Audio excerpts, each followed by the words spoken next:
अब एक चीज़ ये होती है कि पोर्टफोलियो हमने बना लिया, लेकिन रिक्रूटर्स को माइंड में रखते हुए, यानी कि रिक्रूटर सेंट्रिक प्रोजेक्ट्स कैसे हम बनाएं, जो रिक्रूटर को चाहिए वो वाले प्रोजेक्ट्स हम कैसे बनाएं, ठीक है। तो what do recruiters look for in your portfolio या इन अ पोर्टफोलियो, कि जो रिक्रूटर्स होते हैं वो कैसे और क्या देखते हैं एक पोर्टफोलियो के अंदर। मैं अब वो चीज़ आपको दिखाता हूँ। सबसे पहला काम जो रिक्रूटर्स देखते हैं ना, वो देखते हैं कि डेटा साइंटिस्ट जो हैं, अगर उसने कोई एक्सपीरियंस लिखा है तो वो क्या क्या एक्सपेक्ट करते हैं उससे, वो मैं बताता हूँ। सबसे पहले वो ये एक्सपेक्ट करते हैं कि इस बंदे को हैंडल करने आना चाहिए बिग डेटा, वो डेटा को देख के परेशान ना हो। मिसाल के तौर पे आपने एक डेटा साइंस के प्रोजेक्ट के लिए अप्लाई किया है, मैं एक सिंपल सी एग्जांपल देता हूँ कि आपने एक डेटा साइंस के प्रोजेक्ट के लिए अप्लाई किया, ठीक है, और वो आपको कहते हैं कि जी 2.5 मिलियन रोज़ का डेटा सेट है, तो ये कैसे ओपन करेंगे आप कहते हैं सबसे पहले मैं एक्सेल में लेके जाऊँगा। भाई उधर ही स्टॉप लग जाना है।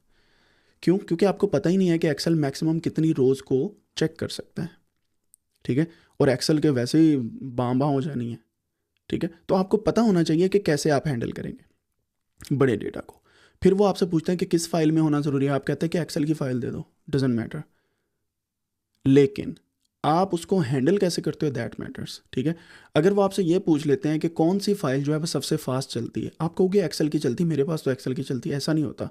कॉमा सेपरेटेड वैल्यूज़ है, there are many other file types like parquet है, एसक्यूएल की है, रिलेशनल डेटाबेसेस है, नॉन रिलेशनल डेटाबेसेस हैं, there are many other things जो आप इंशाल्लाह इस कोर्स में पढ़ने भी वाले हैं, जिसका लिंक मैंने डिस्क्रिप्शन में दिया हुआ है। तो उसके लिए आपको तैयार होना है कि मैं बिग डेटा में तैयार हूँ, मुझे पता है कि बिग डेटा को कैसे हैंडल करना है, और आप में पैशन होना चाहिए डेटा को डील करने का।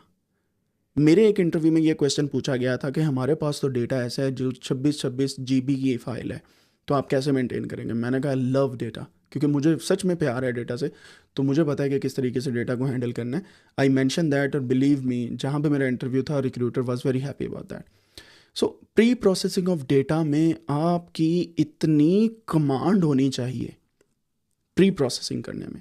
प्री प्रोसेसिंग में कौन कौन सी चीज़ें आ जाती हैं आपका जनाब, डेटा सेट को इंपोर्ट करना, डेटा सेट्स में एनॉमलीज चेक करना, मिसिंग वैल्यूज चेक करना, डुप्लीकेट्स चेक करना, आउटलायर चेक करना, ईडीए करना, हाइपोथेसिस बनाना, डेटा विजुअलाइजेशन करना, और डेटा को इतना क्लीन और काबिल बना लेना कि वो मशीन लर्निंग और एडवांस टास्क के लिए यूज़ किया जा सके।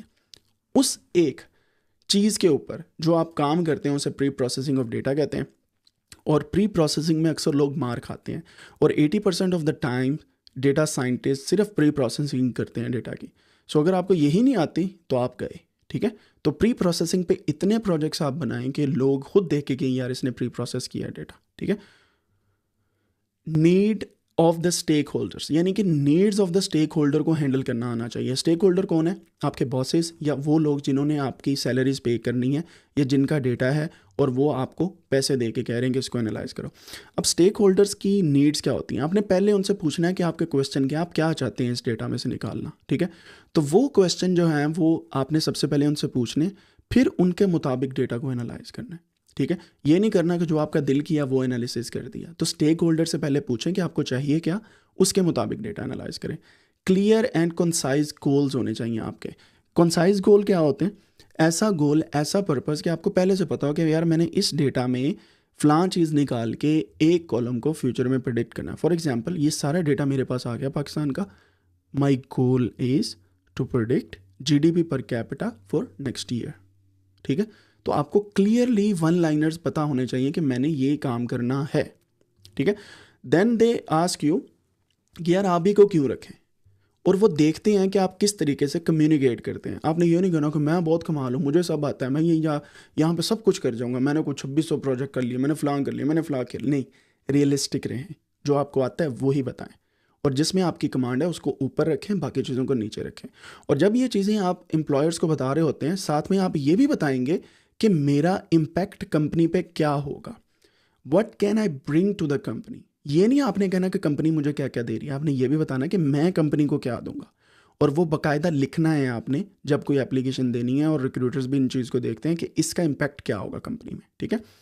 देन आपने अपने टूल्स जो हैं वो बताने हैं, Python, R, SQL, Tableau, Excel, spreadsheet, whatever you know, आपने हाईलाइट करना है, और वो देखते हैं। फॉर एग्जाम्पल मेरी लिंक्डइन की प्रोफाइल है जिस पे आज हमने काम भी करना है, तो आप अपनी अपनी लिंक्डइन के प्रोफाइल अगर बनाते हैं और सीवी में आपने लिखा मुझे पाइथन भी आता है, आर भी आती है, एसक्यूएल भी आता है, लिंक्डइन में कुछ भी नहीं लिखा हुआ है इसके रिलेटेड, और ना ही आपके पास कोई स्किल्स हैं ना बैजेस हैं, तो how you can actually say कि आपको ये सब कुछ आता है।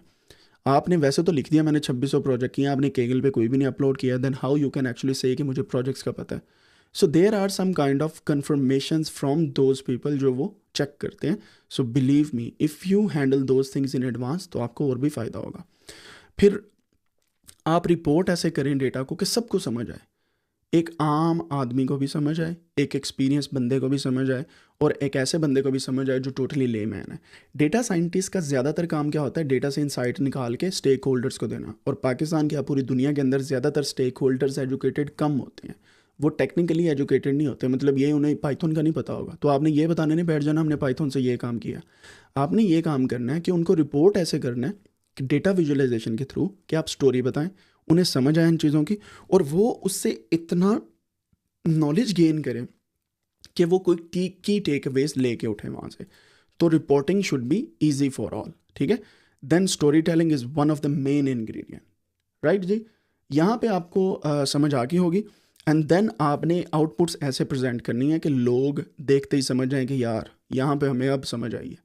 मतलब ग्राफिकली आपने प्रेजेंट करनी है, लोगों के लिए आसानी पैदा करनी है, डेली लाइफ की एनोलॉजीज देनी है, प्रेजेंटेशन स्किल्स अपनी इम्प्रूव करके आप रखेंगे अपने पास, ठीक है। और अब हम आगे बात करेंगे